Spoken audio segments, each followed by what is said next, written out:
Dalam pernyataan terbaru, Dede mengaku bersalah karena memberikan keterangan palsu atas arahan dari Aep dan Ibtu Rudiana. Hal ini disampaikan bersama Otto Hasibuan, kuasa hukum terpidana kasus Vina dalam konvers sore ini. Dede mengaku siap dengan segala risiko yang terjadi. Ya. Kamu kan tadi mengaku sudah bersalah melakukan memberikan keterangan palsu dulu atas arahan daripada Aep dan juga Rudiana. Ya, kita juga pernah melaporkan kamu juga. Iya, iya kan? Tapi sekarang kamu datang mengaku bersalah. Kamu tahu risikonya ini? Kamu tahu Pak, sangat tahu risikonya. Kamu tahu bahwa kamu bisa dipenjara gara-gara pengakuanmu sekarang ini? Tahu Pak, saya siap risikonya Pak.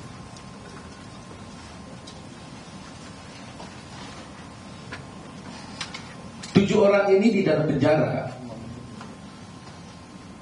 gara-gara kamu. Iya Pak.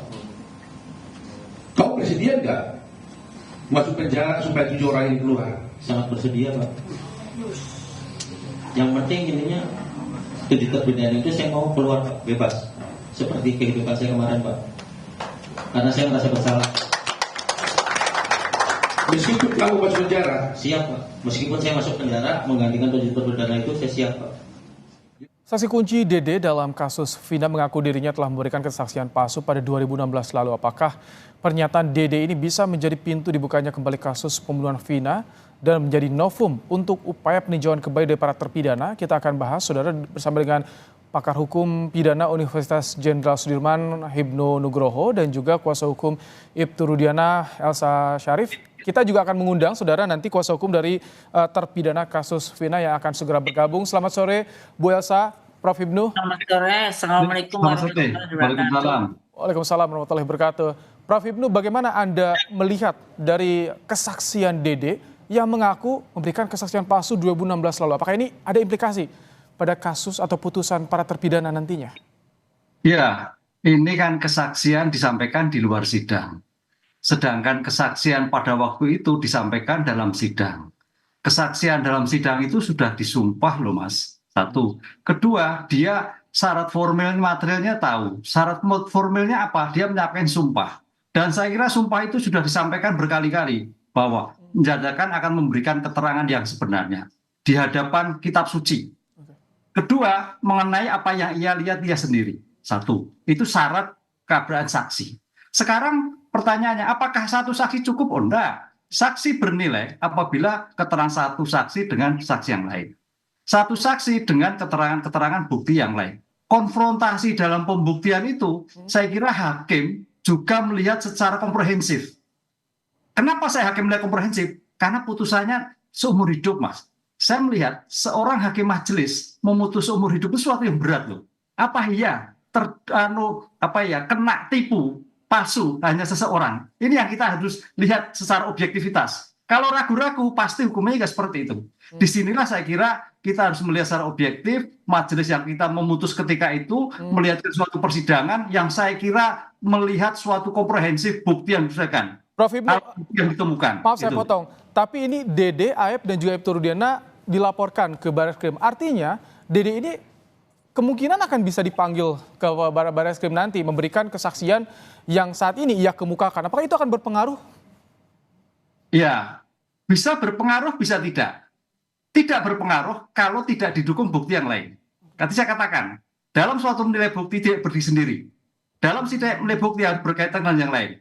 Tidak berpengaruh, tidak berkait. Berpengaruh kalau sampai Dede, Aep itu melakukan bukti-bukti yang lain. Jadi hanya disampaikan dalam podcast, tapi bukti yang lain apa? Bukti fisiknya apa? Keterangan yang bagaimana? Korelasi yang terjadi seperti apa? Itu harus dilakukan. Jadi tidak bisa hanya menyampaikan seperti itu, Mas. Disinilah saya kira nanti testimoni-testimoni itu tidak akan berguna ketika tidak didukung bukti-bukti yang dituangkan oleh Dede atau yang ditemukan Dede di persidangan ketika itu.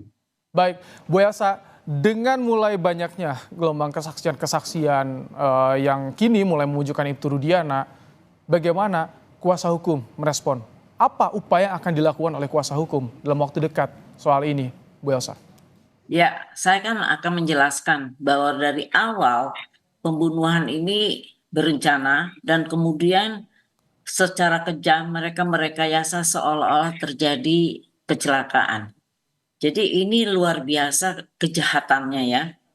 Dan kemudian sehingga sempat dikubur dulu tanggal 27 kejadian, tanggal 28 dikubur, setelah dipikir dilihat barang bukti, motor tidak ada yang rusak, helm sengaja dipakaikan juga bagus, handphone bagus.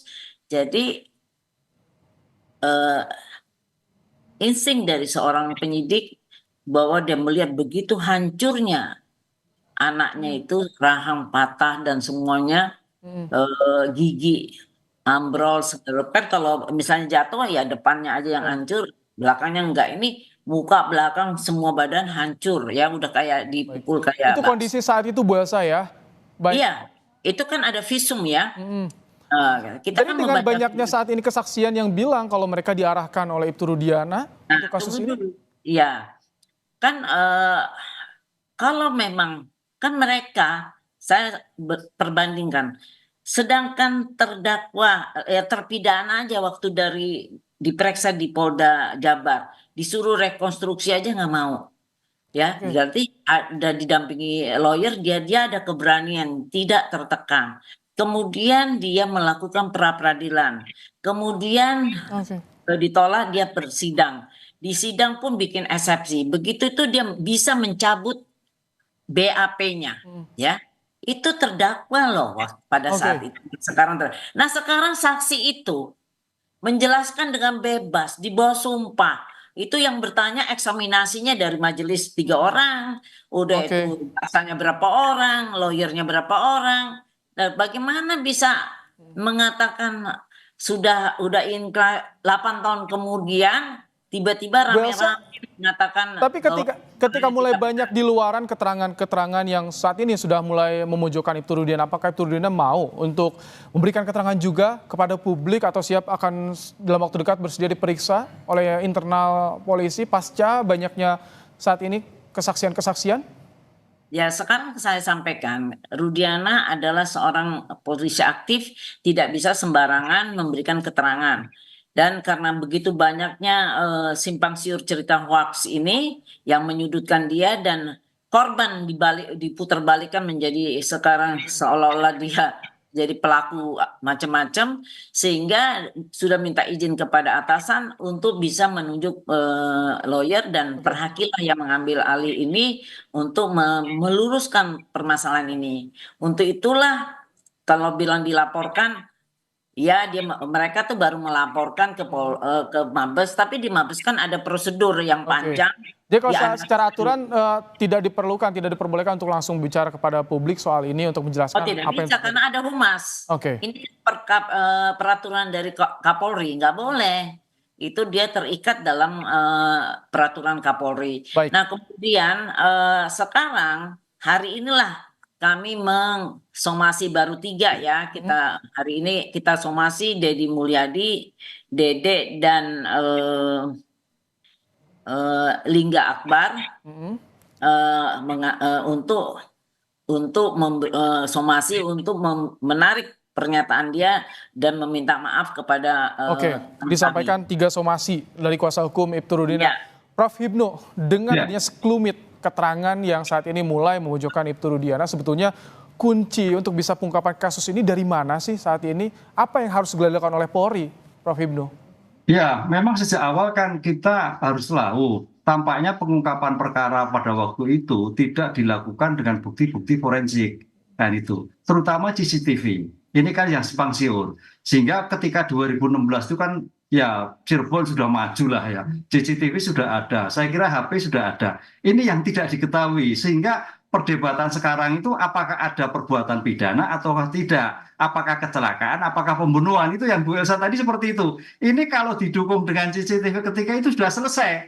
Nah, disinilah carut marut pengakuan-pengakuan yang bertebaran di mana-mana itu membuat bingung semua. Tapi itu tidak bingung sebetulnya ketika kita dalam hal mendudukkan suatu perkara berkoridor pada sistem hukum. Misalkan tadi keterangan testimoni, oke testimoni, apakah testimoni itu didukung dengan bukti? Apakah testimoni itu berkaitan dengan suatu rangkaian ketika itu dengan bukti-bukti cukup? Nah, ini yang harus dilakukan. Sehingga jangan sampai testimoni-testimoni menjadikan liar. Nah, kita kembali pada asas hukumnya. Bagaimana suatu saksi bernilai? Syarat 1, syarat 2, syarat 3. Bagaimana bukti bernilai? Syarat 1, syarat 2, syarat. Ini yang kita kembalikan. Sehingga Prof. kalau dikali betul. Gitu. Baik, ini kan sudah ada instruksi dari Kapolri, Itwasum, Propam turun, laporan ke Barreskrim juga sudah. Tapi saat ini kuasa hukum sudah ditunjuk Ibtu Rudiana, tapi belum muncul ke publik, belum ada diperiksa. Bagaimana Anda melihat dari kasus ini, Prof. Ibnu? Iya, makanya tadi kasus ini diperiksa harus kembali lagi dari nol untuk pengungkapan seperti ini. Karena kalau tidak nol agak repot. Nol bagaimana suatu pemeriksaan terjadi, TKP terjadi, ya CCTV ataupun bukti-bukti pendukung yang lain harus jelas. Sehingga ini tidak menjadi liar ceritanya, Mas. Perintah Kapolri itu pemeriksaan ulang semuanya, termasuk penyidiknya, termasuk pengungkapannya dan sebagainya. Jadi jangan setengah-setengah.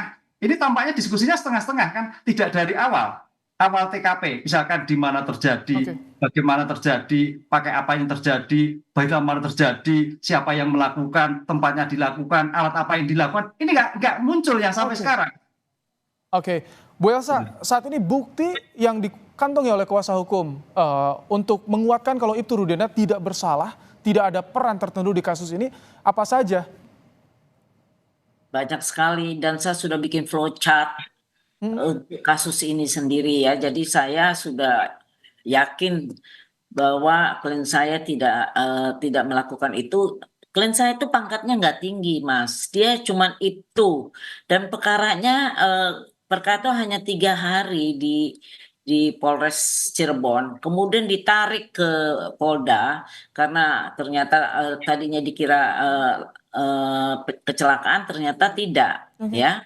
Dan terus pengangkatan jenazah yang sudah dikuburkan, terus di 9 hari kemudian itu perintah semua dari Polda. Kalau soal intervensi pada saat penyelidikan itu bagaimana? Karena kan Ibtu Rudiana memegang bidang narkoba, tapi masuk di ranah reskrim, itu banyak pertanyaan seputar itu. Bu Elsa, seperti apa keterangan dari Ibtu Rudiana kepada kuasa hukum? Saya jelasin, saya justru mau rinci ya.